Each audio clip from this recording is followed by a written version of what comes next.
The cord is just captured in, I just sewed a simple hem and then folded that over after I inserted the cord through the reinforcement here. And I just...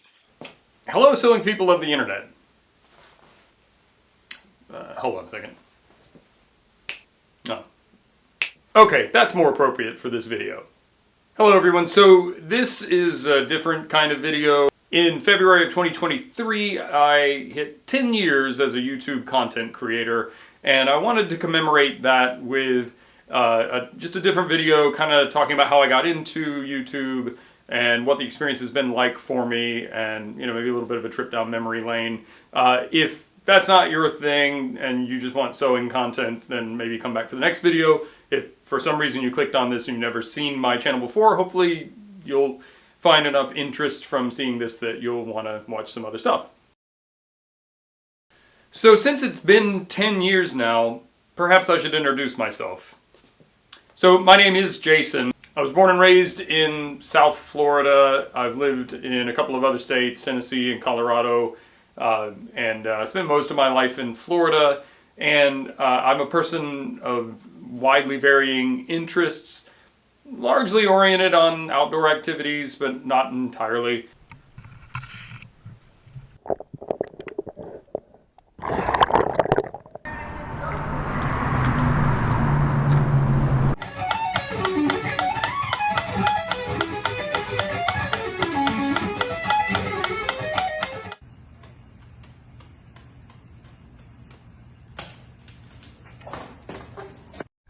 Well, Neverglades Mink just ran across the trail.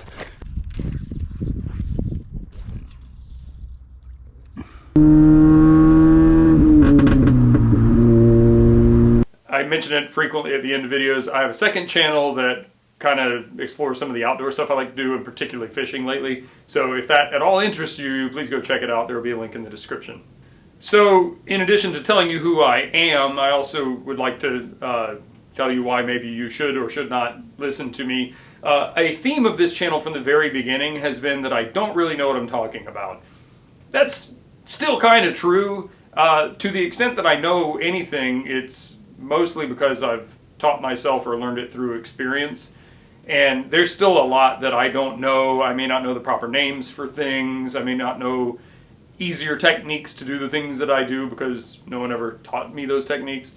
So what I want to convey to people who watch this channel is that even if you don't know what you're doing, it's still possible to accomplish some pretty cool stuff. And it's possible to learn things through experience. Hopefully by watching someone like me do it, you can learn it a little easier, a little faster, with maybe less experimentation and waste. So I started sewing seriously about the time I started this YouTube channel. I made a camping hammock. My friend was into making hammocks, and at the time I was unemployed and didn't really have much going on, and my friend gave me some extra ripstop that he had and encouraged me to make a hammock with it, and so I did. My wife taught me the very basics of sewing on her mother's 1987 Kenmore plastic sewing machine, and I made a hammock. And then I thought, wow, this is really cool. I didn't think about sewing as a way to make cool things. I'd been a welder for a number of years at that time, and I thought, wow, this is the same thing as welding. You take material, put them together, join them in some way, and you make something useful. So the very first video on this channel was the stuff sack for that hammock. And eventually I looked at a backpack that I had, and I realized, hey, this is just pieces of fabric that have been sewn together into a specific shape. So I started dabbling with making bags and kind of went from there. After making that hammock and realizing, hey, sewing is kind of fun and useful, I immediately went onto YouTube and thought, I want to find some projects for people like me. So I typed in sewing for guys, thinking there's got to be, sewing projects oriented at, kind of a typical male audience. And the first thing that came up was a channel called Man Sewing. And I was very excited, like, perfect, this is exactly what I'm looking for. And I clicked on the channel, and it is not what I was looking for.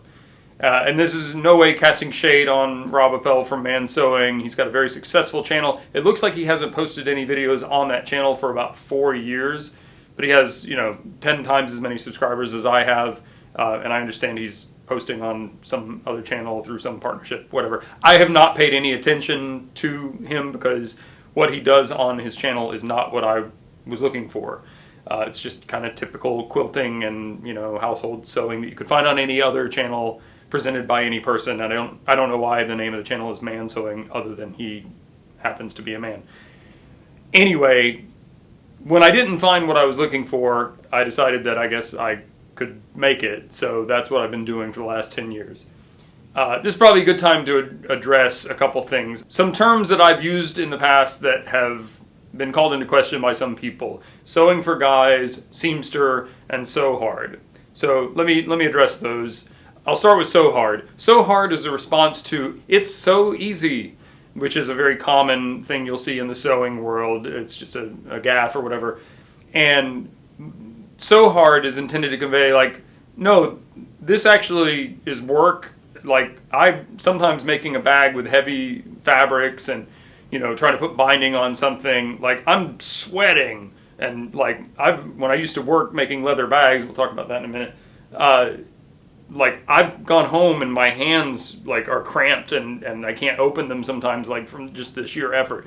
So just because we're using fabric and thread and a sewing machine doesn't mean we're daintily sitting at a table and, you know, making little wispy things. Like, you know, it can be hard work making hard use gear. So that's what sew hard is. It's probably my fault, but occasionally people think it's a penis reference. It's not a penis reference. But probably I should mention the shirt too. This is the shirt of a coach that I used to work out with doing CrossFit. His name was Richard. It's not as dirty as it sounds. It's just it's a play on his name. Anyway, so that's what sew hard is. The seamster thing. So to the best of my knowledge, there is no male version or as I prefer it, asexual version of the word seamstress. In English, I'm not a linguistics expert, but generally in English, when you add tress to the end of something like, or S or whatever, so you got a steward on an airplane and then stewardess. Now we don't say that, we say flight attendant, right? You know, Mr. and Mistress.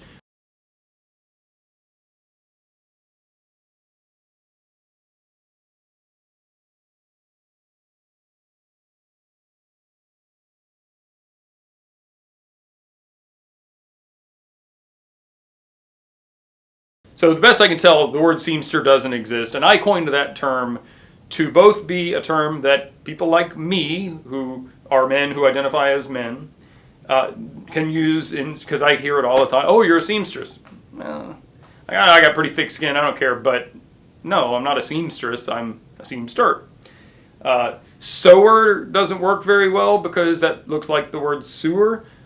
So when you see it in writing, so that's not so great. Sewist is fine, I guess. I don't know. I like seamster.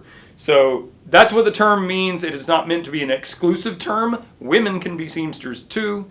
I'm kind of a fan of the idea that, you know, we could just have one version of the word be an asexual term rather than have a term that identifies this is a male person doing this and this is a female person doing this. The way our linguistics works seems like seamster would be a good candidate for that. It's less confusing, I guess. But in any event, that's what seamster means. And then probably the most problematic for me has been sewing for guys. Early in my YouTube career, I would tag videos or like subtitle them as sewing for guys. And I think doing that launched my YouTube career to a great extent. It helped people like me find the things that they were looking for. I've gotten a lot of pushback from people over the years who think that I'm being sexist or anti-feminist. I can assure you I am not.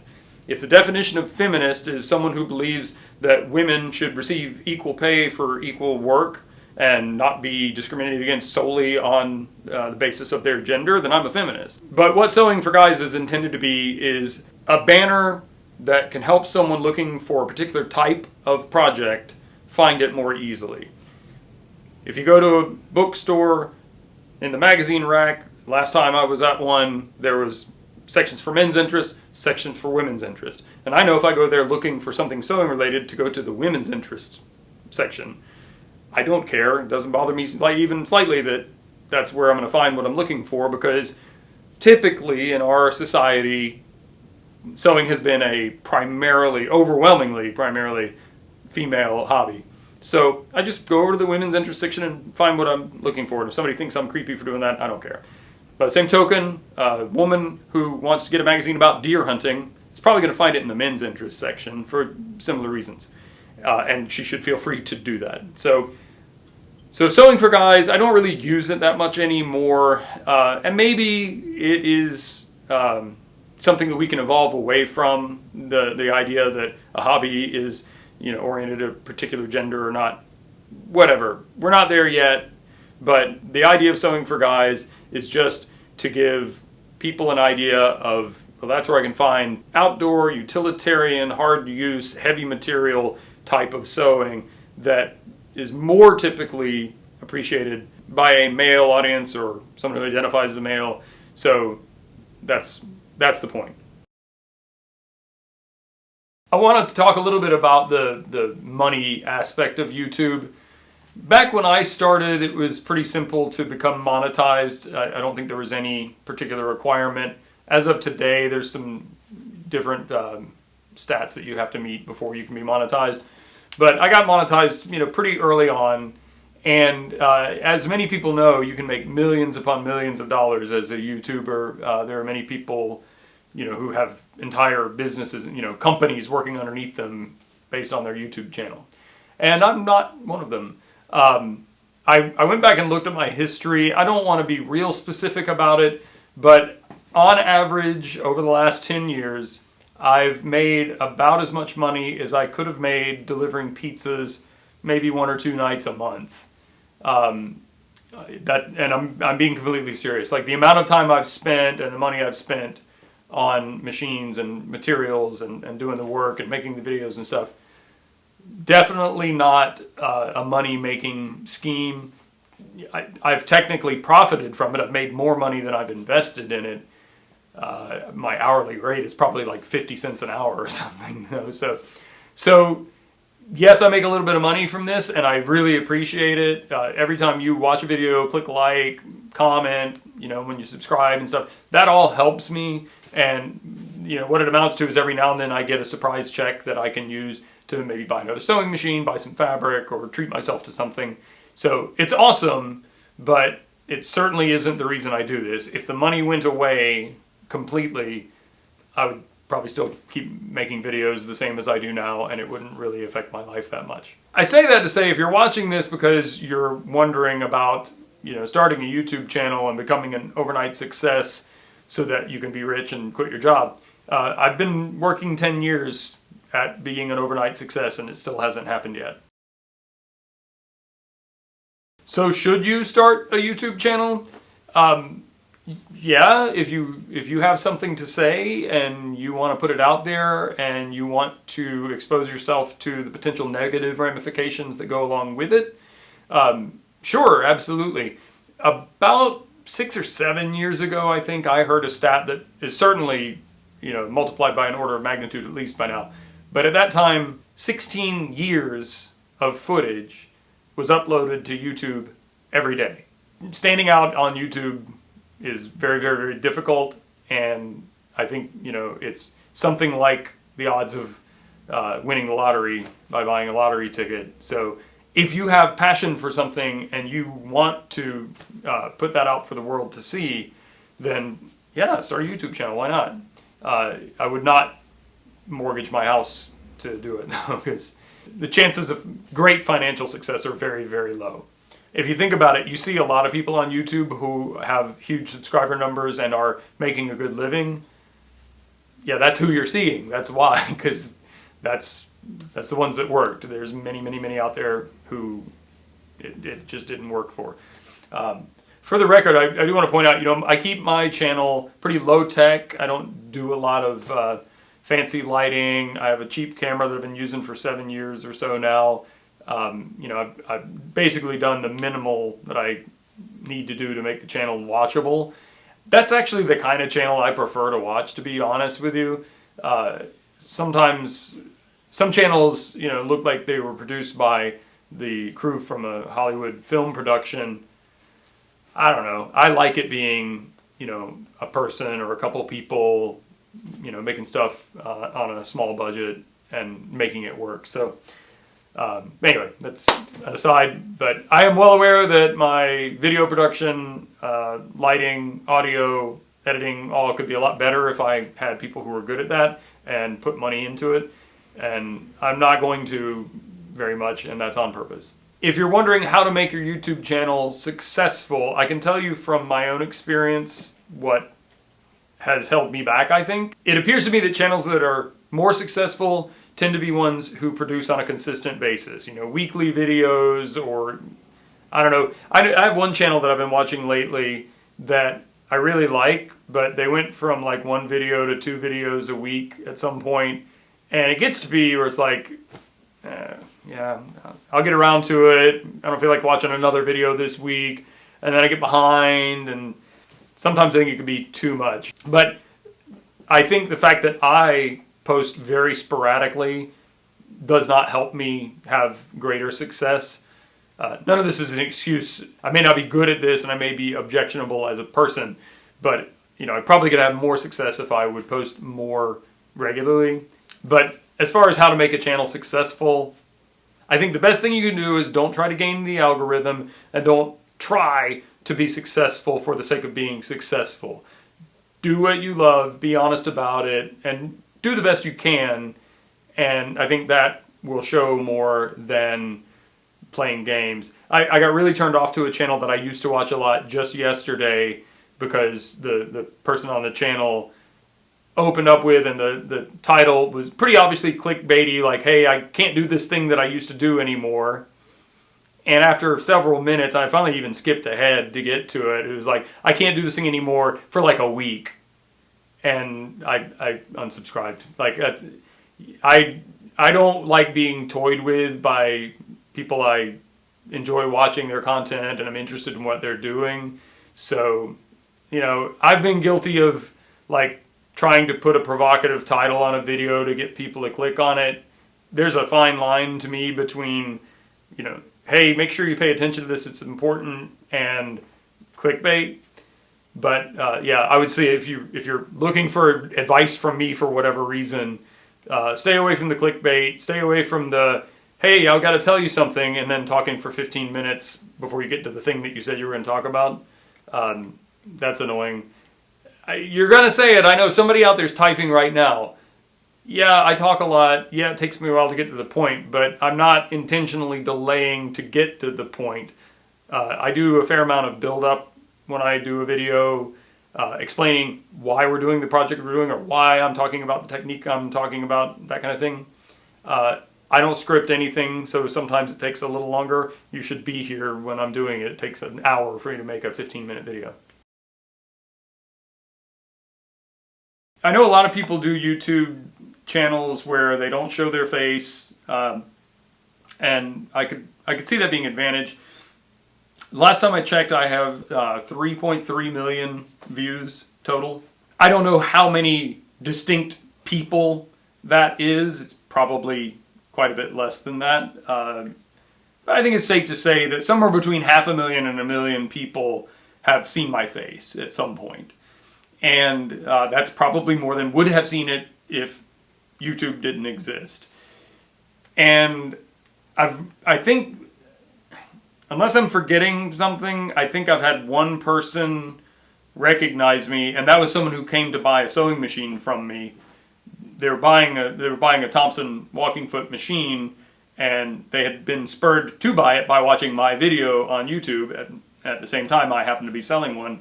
And it was pretty funny. They showed up at my door, and I opened the door, and hey, it's you! That's the only time I've ever been recognized. I haven't been recognized in the wild.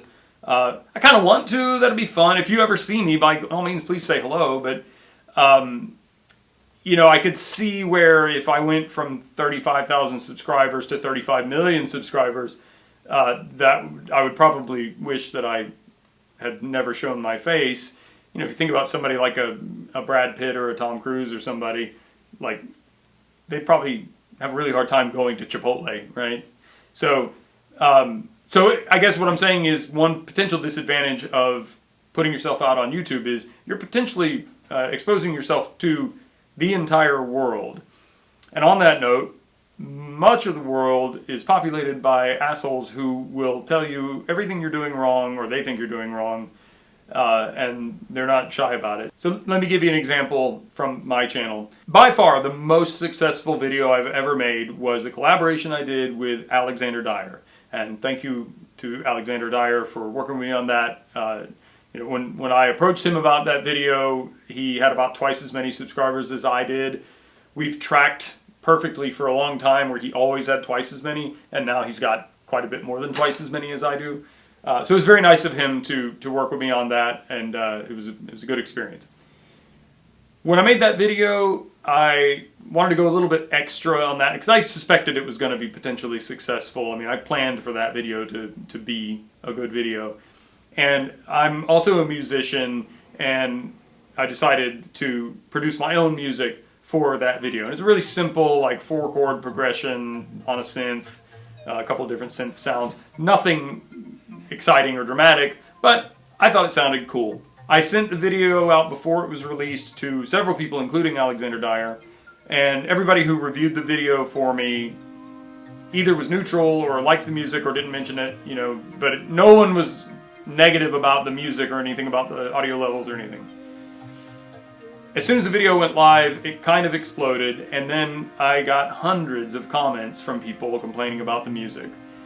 Everything from they just hated the music, that it was annoying, it was too loud and they couldn't hear me speak, etc., etc. And many of those comments were suggesting or demanding that I remove the music from the video or turn it down or something. It got to the point where I had to pin a comment on that video at the top, basically begging people, please, if you're just going to comment about the music, I already know you don't need to comment again. I've gotten it. So I've produced something over 200 videos. I've lost count at this point. And probably in every one, there's something that I said that I now wish I had said differently, or I no longer believe to be true, or I was wrong, or whatever. And other than removing the video entirely, there's nothing I can do about it. And, sometimes I have to respond to comments about that kind of thing. So, what I'm saying basically is if you're going to have a YouTube channel, you have to have patience and a thick skin, because you're going to hear all kinds of criticisms, some valid, and sometimes you may have to, and I have to, look at those comments and realize, you know what, they've got a point. I should shave my beard, or I should, improve my lighting, or, get a better microphone. Sometimes comments like that are extremely helpful, and many people will say things that they mean to be constructive. And I know that I've been guilty in the past of having a constructive comment made, and I take it as an insulting comment and respond as if it's an insulting comment. And if I've ever done that to you, I apologize. I am only human, but I know that it's happened in the past. Sometimes with text, it's kind of hard to tell what somebody's tone is and stuff, so it's going to happen. But one of the other negative things to watch out for, I think, is that there is a temptation, because of what I said earlier about it being better to produce content consistently. There's a temptation to produce content for the sake of producing content, and I really try to stay away from that. I've been victim of it in the past, and probably will continue to be a victim, but I really try not to do that. That kind of balances for me because I also am a fan of the saying, don't let the perfect be the enemy of the good, or something like that.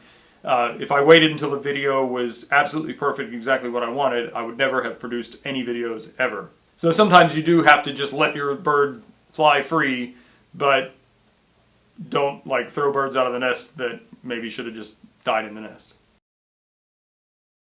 A few months ago, in preparation for this video, I solicited questions from viewers, and I picked out two that I want to answer. One I kind of already have answered, but I'll go into a little bit more detail on it. And I guess we'll do that one first. How did you learn and jump in the craft of sewing? Side hustle or main gig? From Carrie D. Thank you, Carrie. So, like I said earlier, I started sewing. I made a hammock. My friend gave me the fabric, directed me to the hammock forum, hammocks.net forum, the hammock forum, and I learned how to make a hammock and made a hammock, and then from there learned to make more and more things. I had been a welder for a while prior to that, and I like I said, I was unemployed, went back to Colorado, went back to work as a welder, and worked as a welder for about 10 years. When I moved back to Florida again, I took an opportunity to go work in a marine canvas shop, and that was the first time I worked professionally as a seamster or a sewing machine operator. And that was awesome. I learned a ton. Especially if you're a younger person, frankly, or going through a transition in life or whatever, if you have an opportunity to work in a sewing job, if you're interested in sewing and you want to do sewing at more than just a very basic hobby level, it's drinking from a fire hose, but you'll learn an awful lot by working. And sadly, my experience has been, like, if you can kind of thread a sewing machine, you'll probably be able to get a job. There's just not that many people pursuing careers as sewing machine operators in the U.S. And I'm sorry if you're outside of the U.S. I don't know anything about what other countries are like for this.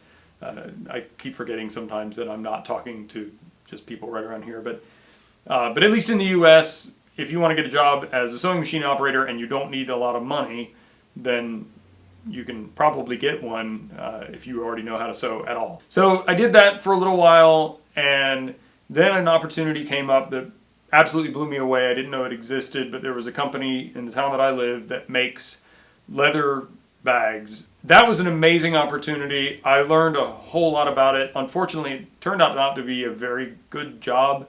Really nice people, and I think the world of them, but it wasn't working out the way I really wanted it to. So I ended up leaving that job, and now I have my own business that isn't sewing related at all, but it allows me to have plenty of time to sew. I'm going to get into that in the next question a little bit. So now I'm more or less a hobbyist. I do some stuff on the side, kind of semi-professionally.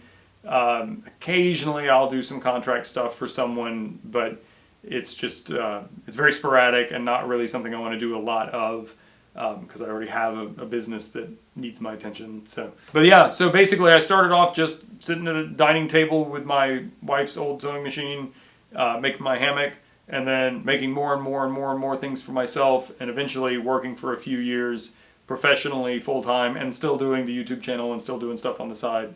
So that's how I got here. And then Dennis T asks, I'd be interested in how you have enough time for your hobby and where you find the room for all your stuff. I have 2 small kids and have trouble with both time and room for my hobbies. I'm a runner as well. Oh, nice, Dennis. If you somehow have missed it, I'm a pretty avid runner and ultra runner, and so that's what he's referring to. Okay, so I've alluded to this before, and I don't want to get too detailed about my life outside of YouTube. I have a business in which I take care of a commercial rental property, and that allows me space at that rental property that I'm able to keep most of my sewing machines in, where I'm filming this video right now, and where I'm able to do sewing and video work and stuff like that. Sometimes this beard's a pain in the ass. I have something over 30 sewing machines now. Probably 10, 15, 10, probably 10 are at my house. And the rest are here. Many of them aren't working and probably never will. Some of them are parts of machines for other machines. Some of them are projects that I hope to get around to making run again at some point. So I'm incredibly lucky to have a pretty large area to keep all these machines in. If this business situation were to suddenly change, I don't know what I would do, because I don't have room at home for all these things. So that's how I have the space. I have a room at the house where I sometimes film. I used to do all my filming at home when I worked in the previous jobs and stuff. But since establishing this business and having this room, my collection or horde of sewing machines has grown by leaps and bounds. So that's why I have all the stuff that I have. Most of the machines I have are very, very inexpensive. I have a few that I've spent actual money on, but for the most part, I find cheap stuff on Marketplace and Craigslist, thrift stores, garage sales. People give them to me, and I have a hard time saying no. So I'm trying to institute a one machine in, one machine out policy, but yeah, it's not going that well. So as far as time is concerned, so my wife and I don't have any children, and we don't have any other family in the area that we have to be responsible for or have regular dinners with or anything like that. We have a pretty easy existence where our free time is ours to do with what we will, and we have a great relationship where we do a lot of stuff together and we do a lot of stuff on our own, so I have a lot of freedom from that respect. But the main thing is the job of managing the commercial property that I manage. A lot of the time my job is just kind of to be here in case somebody needs something. There are things I do throughout the day and throughout the week that have to be done, but I can kind of do them when I need to do them, and I don't have anybody breathing down my neck saying, hey, you need to do this for this many hours or whatever. So I have plenty of time while I'm working to make videos, do sewing projects, the caveat being that there may be times when that has to stop for an extended period of time because a major project has come up or something like that. But most of the time, I'm getting paid through my business to also make YouTube videos and do sewing projects because I'm fulfilling my role by just being here.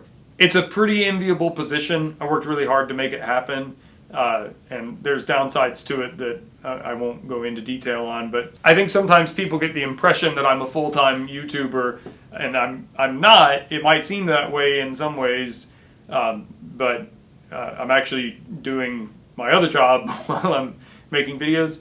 So, and I guess what I want you to take away from that is if you feel like, man, like it seems like he just knocks a project out super fast and it's taken me months and months. Most of my projects prior to 2019, I guess, took me months and months to do. I did the roll top backpack tutorial many years ago now, I guess 2017, 2018, something like that. And that was a project that was months in the making and done after. So I'd sew all day at the leather bag manufacturer and then come home and sew on that bag project and make videos. I'm very much enjoying my newer role. It's been a couple of years now. This is a great way to do things. If I had to go back to a job where I worked full-time on that job with no time for anything else and then could only make videos in my off time, yeah, I don't know. This might turn into a fishing channel.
So, it's been 10 years. Where are we going from here? Pretty much same direction as we've been going all along. I intend to continue doing this until I hate it, and I don't hate it. I didn't really talk about stats much, but I went from, in 2016 or so, I had about 3,500 subscribers. Now I have 35,000. That sounds amazing. I'm pretty sure about 33,000 of those people have forgotten that they've subscribed to this channel. And that sort of happens with YouTube. I have channels that I subscribe to that I've forgotten about. You know, it's pretty easy to click the subscribe button. It takes effort to go back and find the channel and unsubscribe. So, and if you're one of those people, if you forgot about this and somehow the algorithm put this video up for you, hey, still here. But I probably get fewer views consistently than I did when I had fewer subscribers, and actually I make less money now.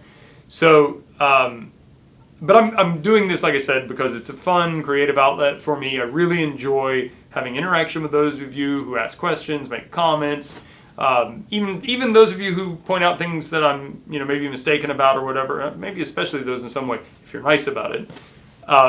So I have no intention of stopping this. I have some great ideas for future videos that I hope will, you know, continue to spur yours and others' curiosities in sewing, and maybe give you some ideas to expand what is possible to do with a sewing machine. And I may occasionally drop in some other things that I like to do. I mentioned earlier I've got this second YouTube channel. I've learned from bitter experience that you probably don't want to see me fishing. Oh, right at the bank. Oh, okay. All right, buddy. I don't blame you. I probably wouldn't want to be caught either. Jeez, buddy. That might be my biggest yet. And so I've got a second channel devoted to that kind of stuff. I'm not going to bog down this channel with stuff that you don't want to see. I do at the end of most videos these days try to put in a clip of, you know, maybe it's paddle boarding or fishing or, you know, something I saw when I'm running.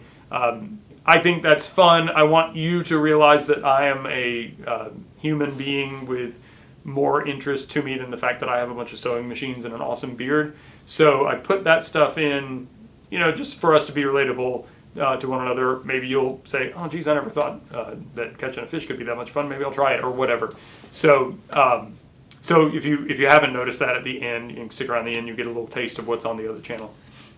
But this channel is going to stay just as it is. Maybe I'll get a better camera. Maybe I'll improve production in some other way at some point. But it's going to be sewing and sewing machines and sewing projects until it's not. Okay, you've made it this far.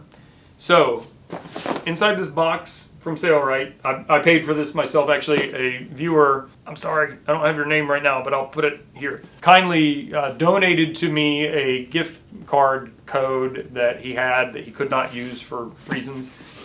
And so I used it to buy, and I paid a little bit more for some extra stuff, to buy a few little tiny Notion knickknacks of almost no value at all. There's nothing super important in here.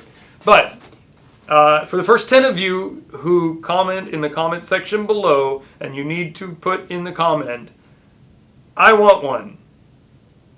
Just, you can put other stuff if you want, but you know, make that the beginning of your comment. I want one.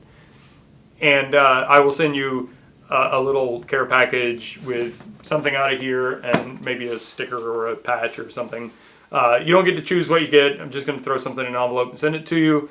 I will send it anywhere in the world you are, but it might take a while to get to you, and I can't guarantee it'll make it, but I'll put it in an envelope and send it.